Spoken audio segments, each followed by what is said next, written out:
ఉచితంగా ఇస్తే కనుక అది అపాత్ర దానం కింద ఉంటుంది. కాబట్టి ఇట్లా మ్యాచింగ్ గ్రాంట్ పెడతారు. ఇప్పుడు అది నిర్ణయం ఈయన ఏం చేయాలి? ఆ సంబంధిత శాఖను ఒప్పించాలి, ముఖ్యమంత్రిని ఒప్పించాలి. ఇదంతా మంత్రి అయితే సాధ్యంగానే అధికారి ఎలా ఒప్పిస్తాడు ముఖ్యమంత్రిని? ఇలాంటి బోలెడు ఉంటాయి.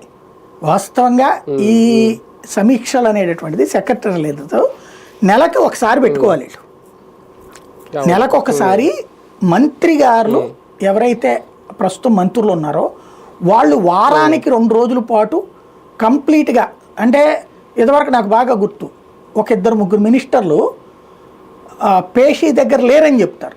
ఈవెన్ సెక్యూరిటీ దగ్గర కూడా, అంటే మనకేంటంటే సెక్రటేరియట్కి వెళ్ళినప్పుడు మనం సో మినిస్టర్ని కలుస్తామని వెళ్తే కనుక సెక్యూరిటీలో మనం అడిగితే సెక్యూరిటీ నుంచి వాళ్ళ పేషీ వాళ్ళకి ఫోన్ చేసి సో వాళ్ళు వచ్చారని చెప్పి అడుగుతారు. అప్పుడు రమ్మని వాళ్ళు చెప్తే లోపలికి అలౌ చేస్తారు, మనకి అప్పుడు పాస్ ఇస్తారు, లేకపోతే రానియరు. మనందరం గబక్కన వెళ్ళిపోయి సెక్రటేరియట్లోకి వెళ్ళిపోవడానికి కుదరదు మంత్రుల దగ్గరికి, అధికారుల దగ్గరికి. అప్పుడు ఏం చెప్తారు ఈ మినిస్టర్లు? ఒక 2 రోజుల పాటు ఆ పేషీలో మేము లేమని చెప్పండి అంటారు. ఎవరిని వస్తే మినిస్టర్ గారు లేరని చెప్పండి అంటారు.